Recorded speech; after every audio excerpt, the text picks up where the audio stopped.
Boa noite, bem-vinda ou bem-vindo a esse canal de audiolivros, Lendo com Intenção. Eu espero que você esteja bem, que seus últimos dias tenham sido bons, ou pelo menos melhores do que os anteriores, e que você consiga, a partir desse momento, ter alguns instantes de relaxamento, de distração, que você consiga pensar em outras coisas e que talvez esse momento que a gente compartilha agora de leitura traga alguma coisa de útil e de bom para sua vida. E então a gente vai retomar a leitura do livro Libertação. A gente vai ler hoje o capítulo 5, Operações Seletivas.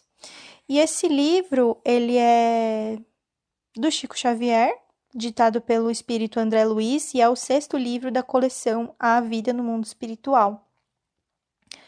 Então, se você tiver curiosidade, eu indico fortemente você ir conferir os outros livros, que eles também são muito esclarecedores.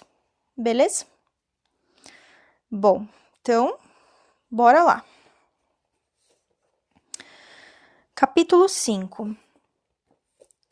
Operações seletivas.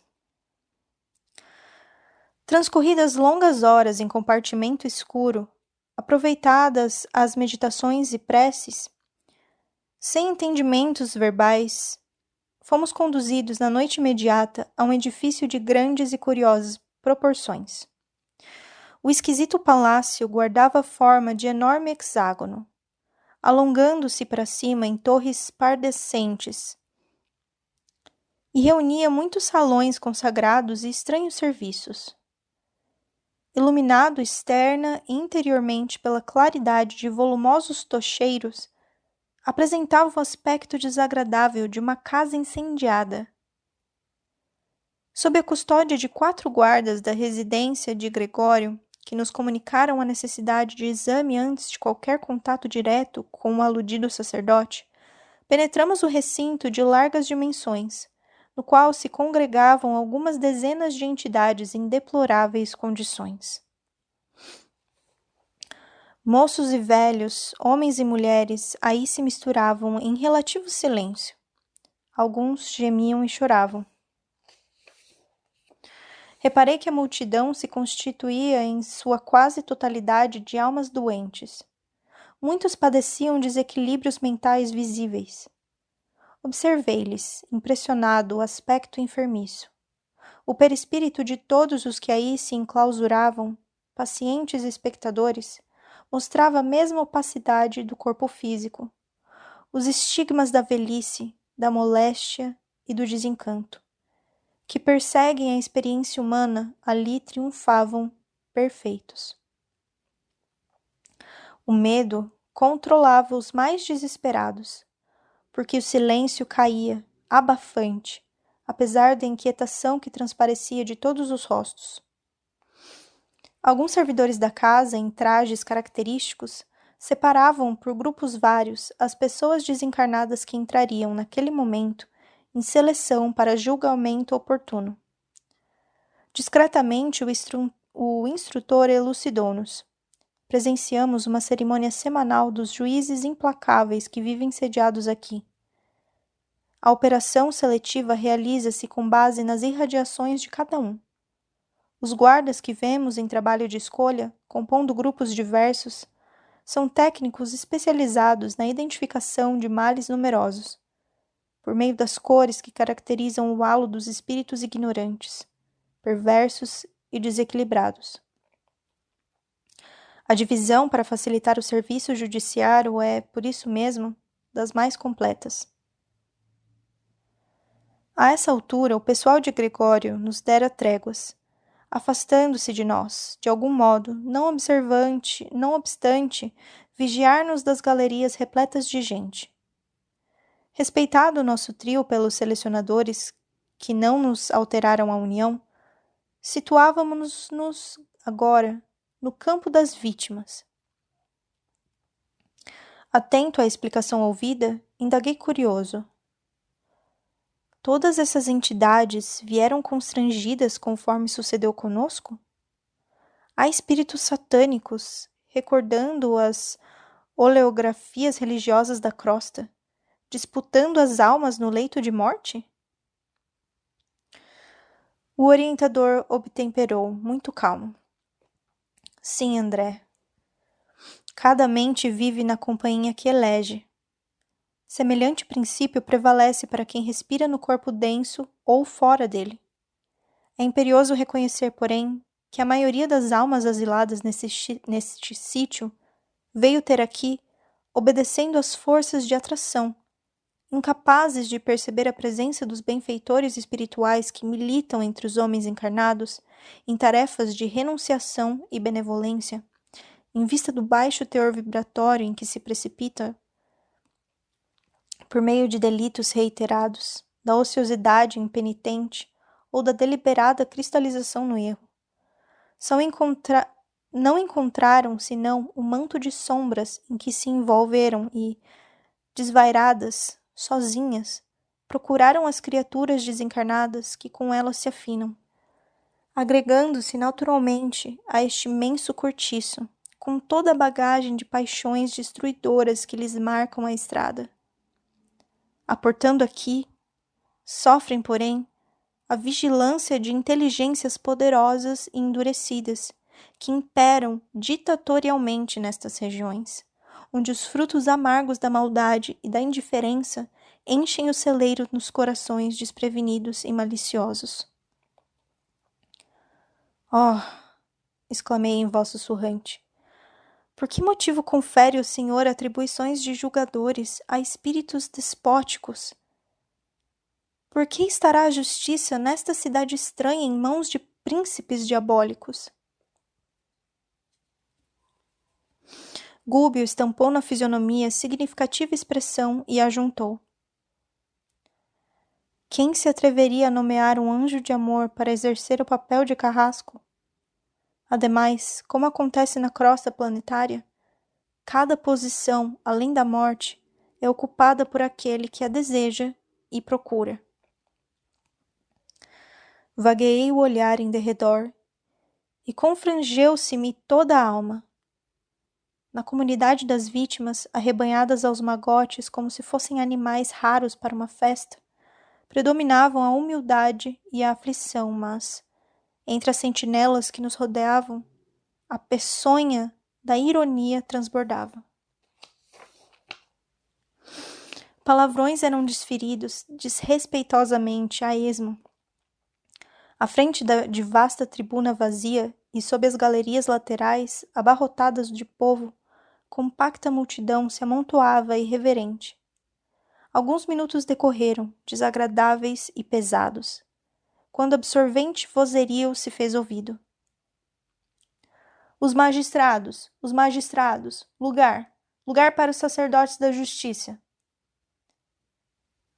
Procurei a paisagem exterior curiosamente, tanto quanto me era possível, e vi que funcionários rigorosamente trajados à moda dos lictores da Roma antiga, carregando a simbólica machadinha ao ombro, avançavam, ladeados por servidores, que sobraçavam grandes tochas a lhes clarearem o caminho.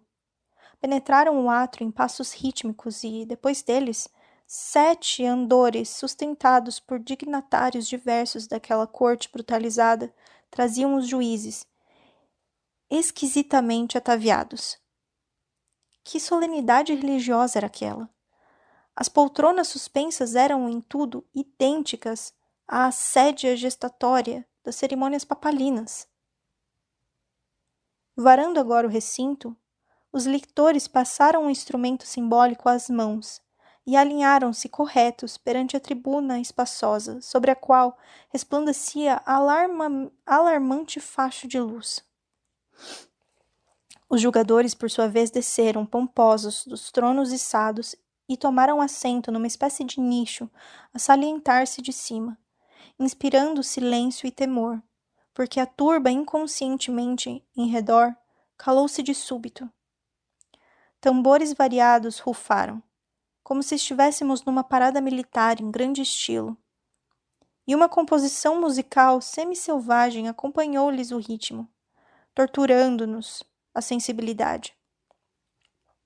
Terminado aquele ruído, um dos julgadores se levantou e dirigiu-se à massa, aproximadamente nestes termos: sem lágrimas nem lamentos, nem sentença condenatória, nem absolvição gratuita.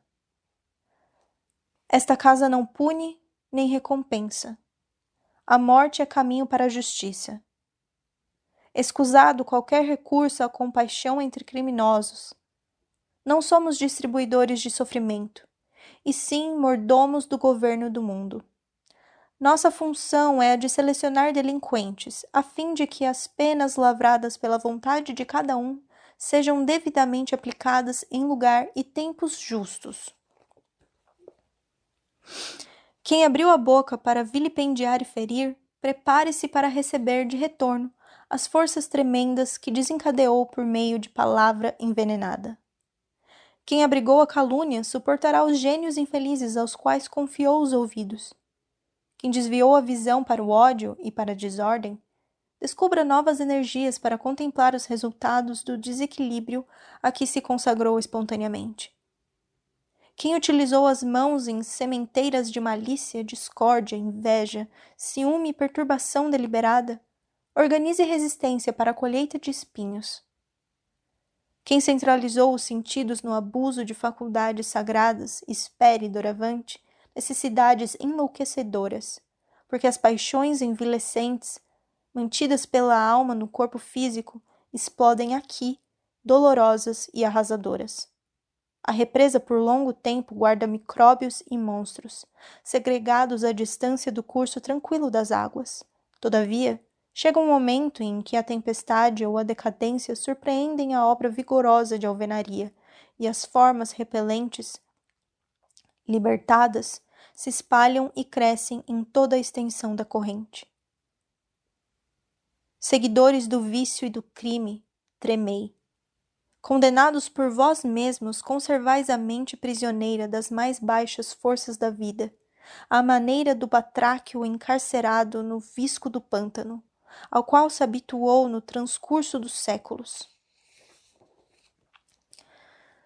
Neste ponto, o orador fez pausa e reparei as circunstantes. Olhos esgazeados pelo pavor jaziam abertos em todas as máscaras fisionômicas. O juiz, por sua vez, não parecia respeitar o menor resquício de misericórdia. Mostrava-se interessado em criar ambiente negativo a qualquer espécie de soerguimento moral, estabelecendo nos ouvintes angustioso temor. Prolongando-se um intervalo, enderecei com um olhar silenciosa interrogação ao nosso orientador, que me falou quase em segredo. O julgador conhece à saciedade as leis magnéticas nas esferas inferiores e procura hipnotizar as vítimas em sentido destrutivo, não obstante usar, como vemos, a verdade contundente. Não vale acusar a edilidade desta colônia, prosseguiu a voz trovejante, porque ninguém escapará aos resultados das próprias obras, quanto o fruto não foge a propriedades da árvore que o produziu. Amaldiçoados sejam pelo governo do mundo quem nos desrespeite as deliberações, baseadas, aliás, nos arquivos mentais de cada um. Assinalando intuitivamente a queixa mental dos ouvintes, bradou terrificante: quem nos acusa de crueldade? Não será benfeitor do espírito coletivo o homem que se encarrega a vigilância de uma penitenciária? E quem sois vós, senão robotalho humano? Não viestes até aqui, conduzidos pelos próprios ídolos que adorastes?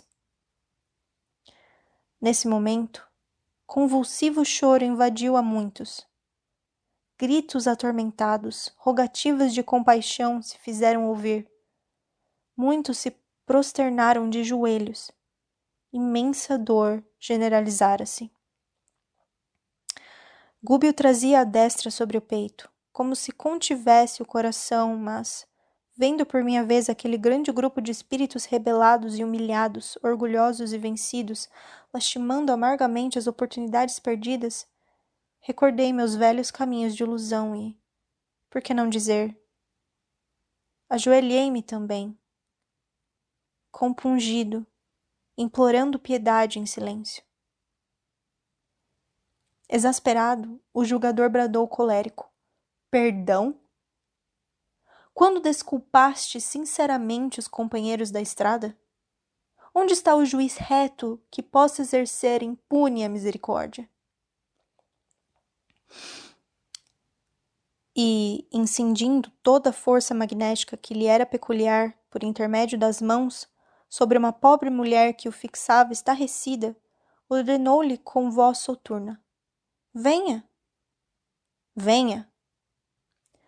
Com expressão de sonâmbula, a infeliz obedeceu à ordem, destacando-se da multidão e colocando-se embaixo sob os raios positivos da atenção dele. Confesse! Confesse! Determinou o desapiedado julgador, conhecendo a organização frágil e passiva a que se dirigia.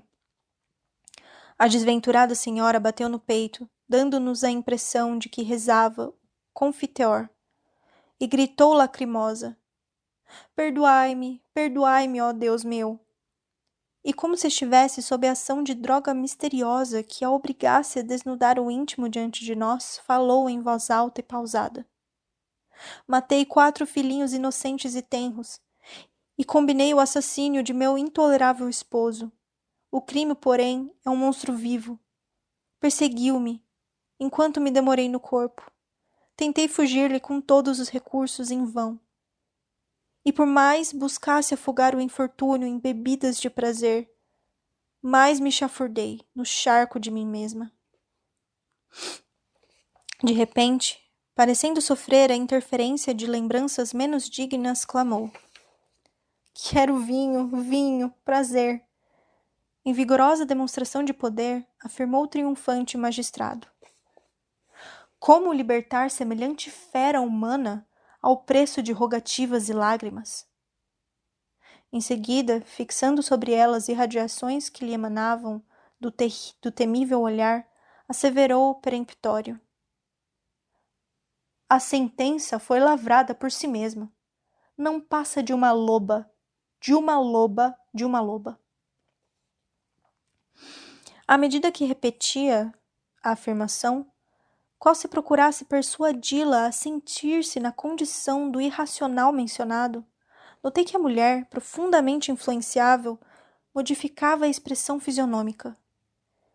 Entortou-lhe-se a boca. A cerviz encurvou-se espontânea para a frente. Os olhos alteraram-se dentro das órbitas. Simiesca expressão revestiu-lhe o rosto. Via-se patente, naquela exibição de poder, o efeito do hipnotismo sobre o corpo perispirídico. Em voz baixa, procurei recolher o ensinamento de Gúbio, que me esclareceu num cício. O remorso é uma bênção, sem dúvida, por levar-nos à corrigenda, mas também é uma brecha, pela qual o credor se insinua, cobrando o pagamento. A dureza coagula-nos a sensibilidade durante certo tempo. Todavia, sempre chega um minuto em que o remorso nos descerra a vida mental aos choques de retorno das nossas próprias emissões. E acentuando de modo singular a voz quase imperceptível, acrescentou: temos aqui a gênese dos fenômenos de licantropia, inextricáveis ainda para a investigação dos médicos encarnados. Lembras-te de Nabucodonosor, o rei poderoso a que se refere a Bíblia? Conta-nos o livro sagrado que ele viveu sentindo-se animal durante 7 anos. O hipnotismo é tão velho quanto o mundo e é recurso empregado pelos bons e pelos maus, tomando-se por base, acima de tudo, os elementos plásticos do perispírito.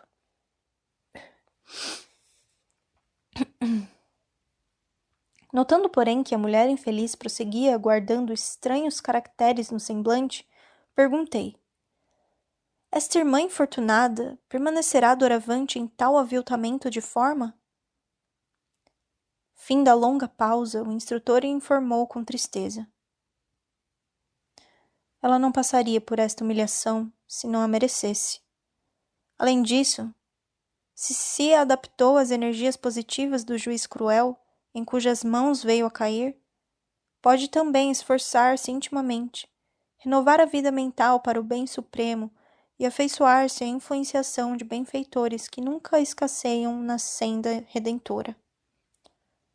Tudo, André, em casos como este, se resume a problema de sintonia. Onde colocamos o pensamento, aí se nos devolverá a própria vida. O orientador não conseguiu continuar. Ao redor de nós, as lamentações se fizeram estridentes. Interjeições de espanto e dor eram proferidas sem rumo.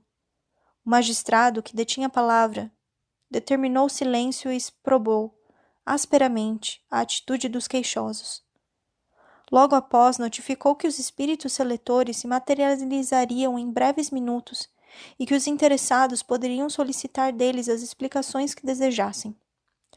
Concomitantemente, ergueu as mãos em mímica reverencial e, fazendo-nos sentir que presidia ao estranho cenáculo, fez uma invocação em alta voz, denunciando nos gestos a condição de respeitável hierofante, em grande solenidade. Terminada que foi a alocação, vasto lençol nebuloso, semelhante a uma nuvem móvel, apareceu na tribuna que se mantinha até então despovoada. E pouco a pouco, diante de nossos olhos assombrados, 3 entidades tomaram forma perfeitamente humana, apresentando uma delas, a que no porte guardava maior autoridade hierárquica, pequeno instrumento cristalino nas mãos. Trajavam túnicas de curiosa e indefinível substância em amarelo vivo e revestiam-se de halo afogueado não brilhante. Essa auréola, mais acentuadamente viva em volta da fronte, desferia radiações perturbadoras que recordavam a esbraseada expressão do ferro incandescido. Ambos os acólitos da personalidade central do trio tomaram folhas de apontamento num cofre vizinho e, ladeando-a, desceram até nós em silêncio. Inesperada quietação tomou a turba dantes agitada. Ainda não sei de que recôndita organização proviam tais funcionários espirituais. No entanto, reparei que o chefe da expedição tríplice mostrava infinita melancolia na tela fisionômica. Alçou ele um instrumento cristalino à frente do primeiro grupo, formado de 14 homens e mulheres de vários tipos. Efetuou observações que não pude acompanhar e disse algo aos companheiros que se dispuseram à anotação imediata. Antes, porém, que se retirasse, 2 membros do conjunto avançaram implorando socorro. Justiça, justiça, suplicou o primeiro. Estou punido sem culpa. Fui homem de pensamento e de letras entre as criaturas encarnadas. Por que deverei suportar a companhia dos avarentos? Fitando o seletor angustiadamente, reclamou. Se escolheis com equidade, livrai-me do labirinto em que me vejo. Não terminara, e o segundo interferiu, ajuntando. Magistrado venerável, por quem sois, não pertenço a essa classe de sovinas. Imantaram-me a seres sórdidos e desprezíveis. Minha vida transcorreu entre livros, não entre moedas. A ciência fascinou-me. Os estudos eram meu tema predileto. Pode, assim, o intelectual equiparar-se ao usurário? O dirigente da seleção mostrou reservada piedade no semblante calmo e elucidou firme. Clabais debalde, por que desagradável vibração de egoísmo cristalizante vos caracteriza a todos. Que fizestes do tesouro cultural recebido? Vosso tom vibratório demonstra a avareza sarcástica. O homem que ajunta letras e livros, teorias e valores científicos, sem distribuí-los em benefício dos outros, é irmão infortunado daquele que amontoa moedas e apólices, títulos e objetos preciosos sem ajudar a ninguém. O mesmo prato lhe serve na balança da vida. Por amor de Deus, suplicou um dos circunstantes comovedoramente. Esta casa é de justiça, em nome do governo do mundo, afiançou o explicador sem alterar-se. Impassível, embora visivelmente amargurado, pôs-se em marcha. Auscultava uma formação de 8 pessoas. Todavia, enquanto se comunicava com os assessores acerca das observações recolhidas, um cavalheiro de faces macilentas salientou-se e exclamou, estadeando enorme fúria. Que ocorre nesse recinto misterioso? Estou entre caluniadores confessos, quando desempenhei o papel de homem honrado. Criei numerosa família, nunca traí as obrigações sociais, fui correto e digno e, não obstante aposentado desde cedo, cumpri todos os deveres que o mundo me assinalou. Com acento colérico, aduzia aflito. Quem me acusa? Quem me acusa? O selecionador elucidou sereno. A condenação transparece de vós mesmo. Caluniastes vosso próprio corpo, inventando para ele impedimentos e enfermidades que só existiam em vossa imaginação, interessada na fuga ao trabalho benéfico e salvador. Debitastes aos órgãos robustos deficiências e moléstias deploráveis, tão somente no propósito de conquistardes repouso prematuro. Conseguistes quanto pretendíeis. Empenhastes amigos, subornastes consciências delituosas e obtivestes o descanso remunerado. Durante 40 anos de experiência terrestre em que outra ação não desenvolveste senão dormir e conversar sem proveito. Agora, é razoável que o vosso círculo vital se identifique ao de quantos se mergulharam no pântano da calúnia criminosa. O infeliz teve forças para a tréplica. Submeteu-se em lágrimas à argumentação ouvida e retornou ao lugar que lhe competia. Alcançando o terceiro grupo, constituído de mulheres diversas, mal havia aplicado o singular instrumento ao campo vibratório que lhes dizia respeito. Foi um mensageiro abordado por uma senhora, pavorosamente desfigurada, que lhe lançou em rosto atrozes queixas. — Por que tamanha humilhação? Inquiriu em pranto copioso. Fui dona de uma casa que me encheu de trabalho. Voltei para cá rodeada de especiais considerações, naturalmente devidas ao meu estado social, e arrebanham-me entre mulheres sem pudor? Que autoridades são estas que impõem a mim, dama de nobre procedência, o convívio de meretrizes? Forte crise de soluços embargou-lhe a voz. O selecionador, no entanto, dentro de uma calma que mais se avizinhava da frieza, declarou sem rebuços. Estamos numa esfera onde o equívoco se faz mais difícil. Consultai a própria consciência.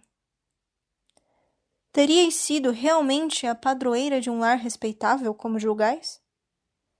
O teor vibratório assevera que as vossas energias santificantes de mulher, em maior parte, foram desprezadas.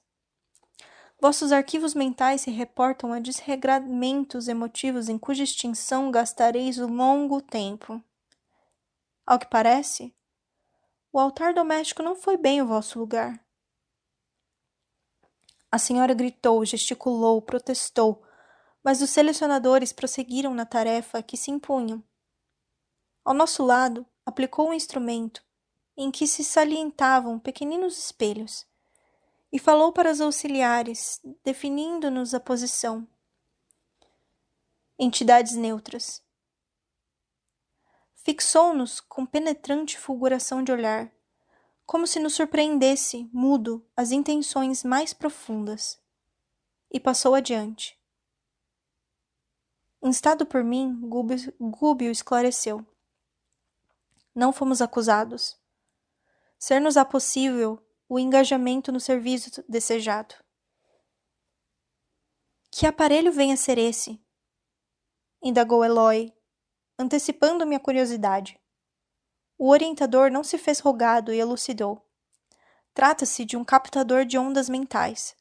A seleção individual exigiria longas horas. As autoridades que dominam nestas regiões preferem a apreciação em grupo, o que se faz possível pelas cores e vibrações do círculo vital que nos rodeia cada um. Por que nos considerou neutros? Interroguei por minha vez. O instrumento não é suscetível de marcar a posição das mentes que já se transferiram para a nossa esfera. É recurso para a identificação de perispíritos desequilibrados e não atinge a zona superior. Mas, perguntei ainda, por que se fala nesta casa em nome do governo do mundo? O instrutor endereçou-me expressivo gesto e ajuntou. André, não te esqueças de que nos encontramos num plano de matéria algum tanto densa, e não nos círculos de gloriosa santidade. Não ouvides a palavra evolução, e recorda que os maiores crimes das civilizações terrestres foram cometidos em nome da divindade. Quanta vez, no corpo físico, notamos sentenças cruéis, emitidas por espíritos ignorantes em nome de Deus. Pouco a pouco, a cerimônia terminou com a mesma imponência de culto externo em que se havia iniciado e, sob a vigilância das sentinelas, tornamos ao ponto de origem, guardando inesperadas meditações e profundos pensamentos.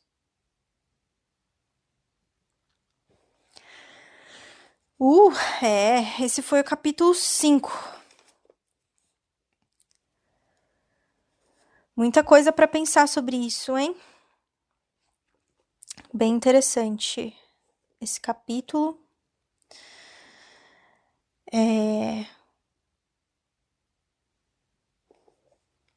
Leitura pesada. Difícil assentar, digerir, né? O que foi mostrado aqui nesse capítulo, mas ao mesmo tempo muito interessante e muito esclarecedor e deixa muito espaço para a gente pensar em muita coisa relacionada à nossa vida terrestre mesmo, né? O que a gente vê por aqui no nosso meio. E eu acho que a parte mais interessante, pelo menos para mim, assim, o que me destacou bem foi com relação ao remorso, né? Até que eles explicam um pouco que uma certa dose de remorso pode ser boa pra gente repensar os nossos erros e evoluir, melhorar, mas que ficar preso nessa culpa, né, e ficar preso nesse remorso dos nossos erros é negativo, né? E acaba criando uma atração para essas zonas mais complicadas, para falar o mínimo, né? Então, acho que é legal a gente